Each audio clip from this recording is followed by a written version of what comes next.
it's Jess here from Axolotl Care. So I'm back. I've been a bit busy. I've actually started working. I'm less of an unemployed teen now, so go me. Yeah, I work at fast food. Anywho, so today I'm discussing, I guess, the things to know before you decide to get an axolotl, like do's and don'ts, put it basically. I also thought I'll give you a little recap and update on how my baby's going. So yeah, on to the video. Okay, I just turned the light on, so it should be less glary, even though the light's off. Thanks, light. Alright, so do's and don'ts before getting an axolotl. First of all, I just want to let you know that axolotls can be quite expensive to set up. So if you're looking at, let's just get a cheap and easy pet, yeah, no. So setting up their tanks, buying their tanks, they need quite a good filtration system, chillers, stuff like that. Quite expensive. And they poop a lot. Like a lot. So unless you're prepared to clean up the poop every few days, not easy either. So yeah. So before you get an axolotl, you need to know that you're going to need quite a good filter. Quite an expensive filter usually, depending on the size of tank, of course. But it can't be like strong when it comes to flow, if that makes any sense. Like shh, because that kind of gives the axolotl the poops.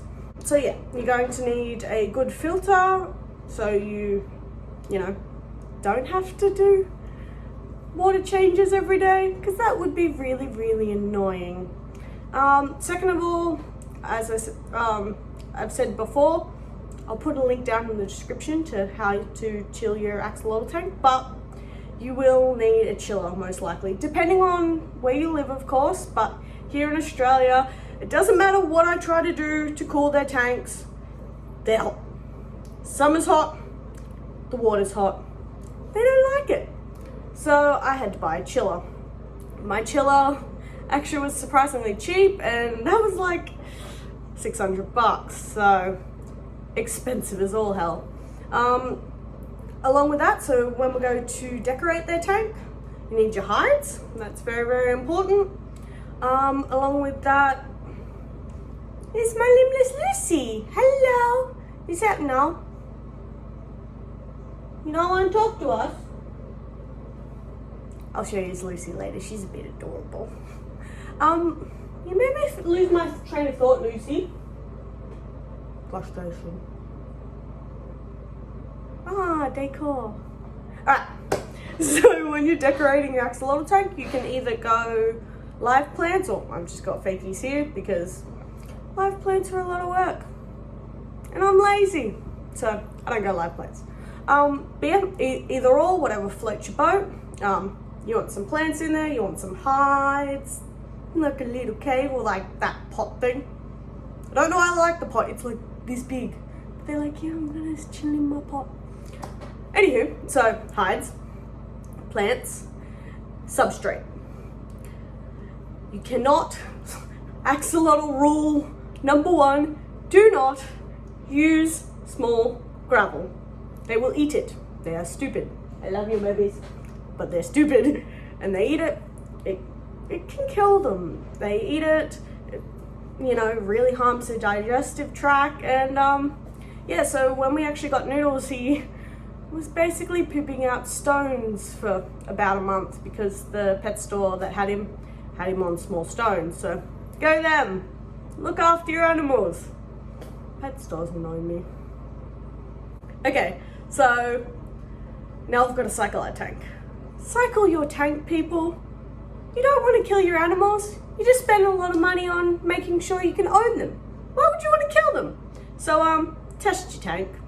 Cycling can take a very long time. If you're lucky, a month. If you're unlucky, like 6.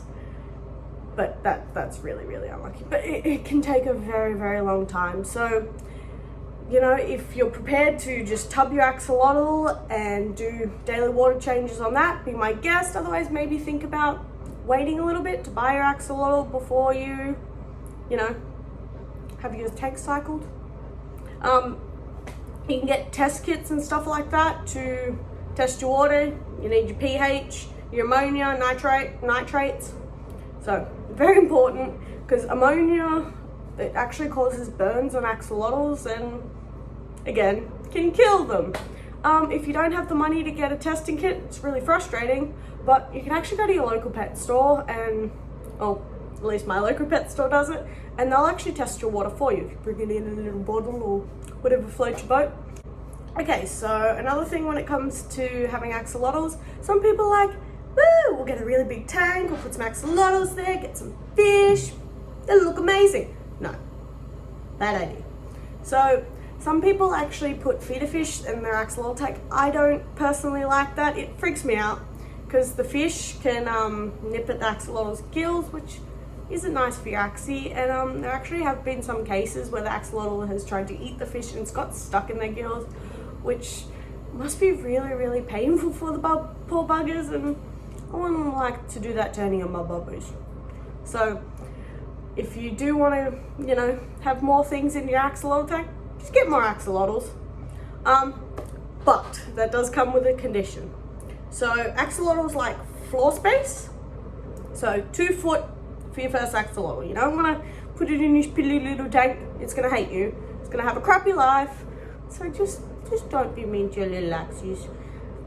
If you're not prepared to get this reasonably big tank, then you might want to go for something else. There's some amazing fish, you know. I own a few tetras and they're so cute and they have little personalities and fish.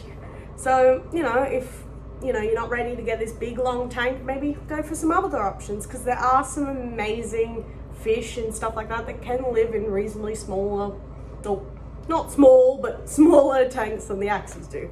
But if we are going to go axolotls, so we've got 2 feet for your first axie, and that's 1 foot per axolotl, if that makes any sense. So we've got 2 feet 1 axie, 3 feet 2 axie, 4 feet 3 axolotls, so forth and so on. This tank may not look very wide when it comes to feet things, but it does have a lot of depth, so that adds to the feetage of it. So yeah, there's size rules. Okay, so lastly, if you are going to get axolotls, you are going to have to put them in gender specific tanks. So a little hypocritical here, but right now we do have 3 females in here and a male cricket. I'm getting a few new tanks soon and cricket will be out of there. Having a male in a tank with females, he can actually overbreed them and again will kill your axolotls. So yeah, whether you want to go through the route go through the route of dividing your tanks, many people do that. It can be done through, you don't want to use mesh per se, because the sperm can actually like float through onto the female side and boom, babies are hard. No whoopsie babies are hard. But yeah, so there's many ways to divide your tank. Look into it if that's what you want to do, kind of thing. Otherwise, getting 2 different gendered tanks, or just make sure that when you go and buy your axolotls, buy all females, buy all males, whatever works for you. But yeah, just don't mix genders when it comes to axolotl tanks. You don't want to end up with a dead axolotl because the guy wanted to fuck her too many times.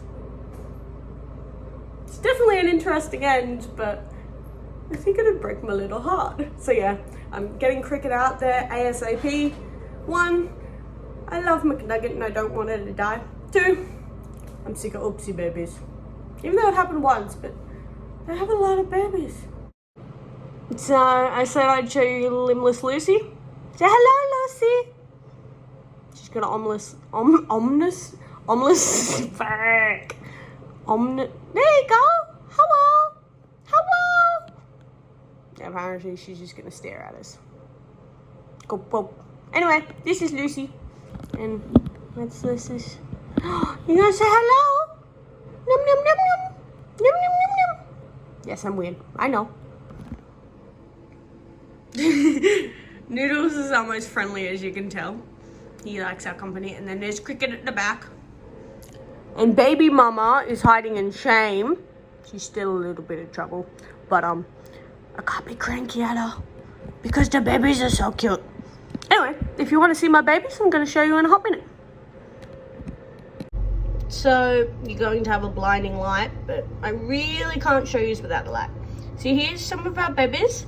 They're all different sizes, so you can see two there if you have really keen eyes. So we've got one quite obviously there, and then there's another little one hiding in the corner.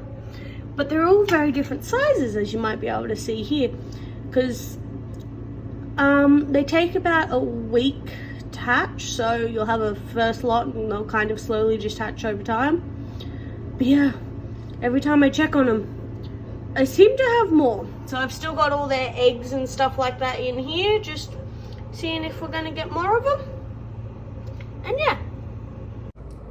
So, and just for anyone who is interested or has accidentally had an oopsie baby, I feed them black worms.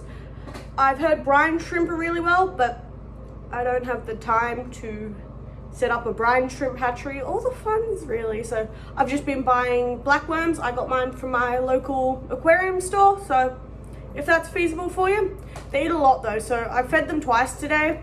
And as you may have noticed, they're pretty much out of food. So keep on top of that or they'll eat each other. Anywho, I better let you go because I gotta go my partner and he'll have the poops, as I say, if I leave him at work and don't get him. So you just have a good day, and axolotls for bite. We'll try that one again. Alright, you just have a good day. Axolotls for life. Bye!